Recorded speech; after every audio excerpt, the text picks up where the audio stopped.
that. Don't make the black kids angry. Yeah. The war on black violence and dysfunction was opened on two more fronts this week. One, a book from a former federal prosecutor by the name of Nick Pilgrim. I saw this in the Daily Caller. He wrote a book called Black Culture Matters, and in the excerpt I saw, I'm looking forward to reading the whole book, he spoke very plainly about the problem with black people is not white racism, but whatever it is you want to call black culture. Then there's another. This is a study that just came out. It's starting to get a lot of attention. It's called Neo-Segregation at Yale.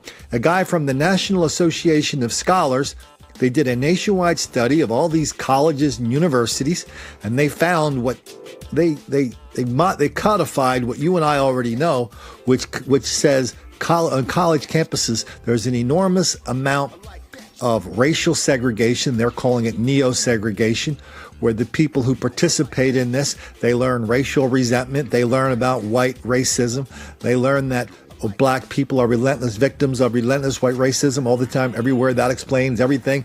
They even talk about what we talk about here too, which is once you get into one of these schools, you only have two choices. One, you learn reading, writing, and arithmetic at an elite college level, which for most people, if you don't belong there, is impossible. Or two, seek the solace of a black group on campus. And so, whatever course that you take, the right answer to the correct answer for every question is going to be the same: black victimization, white racism.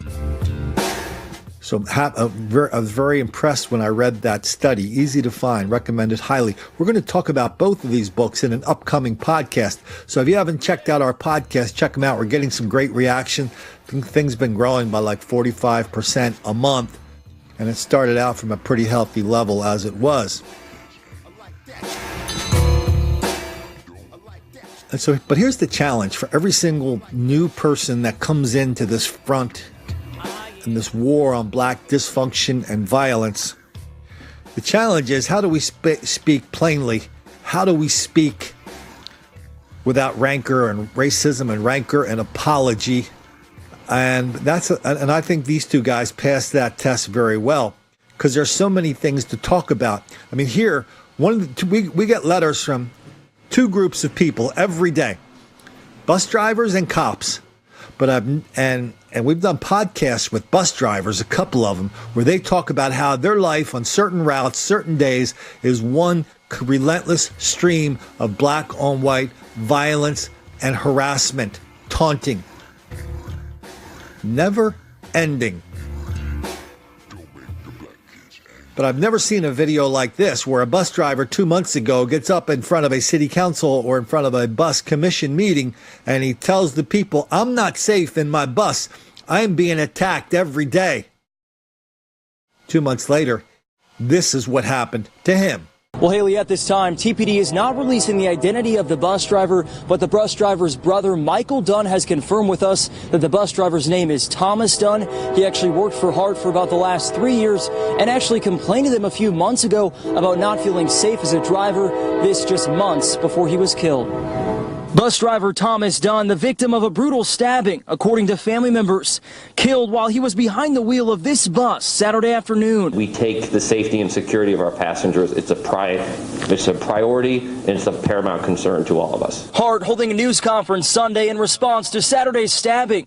It comes roughly 5 months after Dunn spoke at this meeting, raising concern about the safety of bus drivers after he says a woman who was a passenger assaulted him. I'm just sitting in my seat. I hit a face a little bit in my eye, and then the lady decides that she's going to try to break my arm on the way out the bus, try to draw blood of her arm. We asked HART about Dunn's remarks made at that December meeting, but officials wouldn't give specifics as to what was done in response to his complaint. We put in a number of mechanisms to where we can receive that information. We have a number of safety committees throughout the organization, both on our transportation side, our maintenance side, as well as our streetcar side. 35-year-old Justin McGriff now behind bars, charged in the stabbing. A witness who was on the bus when it happened didn't want to go on camera, but did say Dunn and McGriff got into some sort of argument. That's when he says McGriff stabbed Dunn. We're not saying anything about the bus operator other than he was a hard bus operator, a very committed, devoted employee.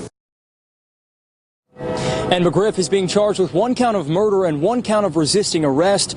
Tonight he remains in the Hillsborough County Jail. There's just no way to speak politely about this. There's no way to speak inside of the boundaries of how the accepted way of speaking about race on national television about this. That's impossible. We just have to call it out plainly for what it is and hope the boundaries catch up to us. Please, sir, I want some more. What? Please, sir, I want some more. And that is, this black on bus driver violence is a pattern. It's a pathology.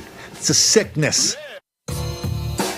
It's not only the sickness part of the violence, which we document here many times, directed at bus drivers, but their true sickness comes from the people who are in denial, deceit, and delusion about it, who put these bus drivers into harm's way day after day after day without ever doing a damn thing about it, all because they just don't want to make the black kids angry.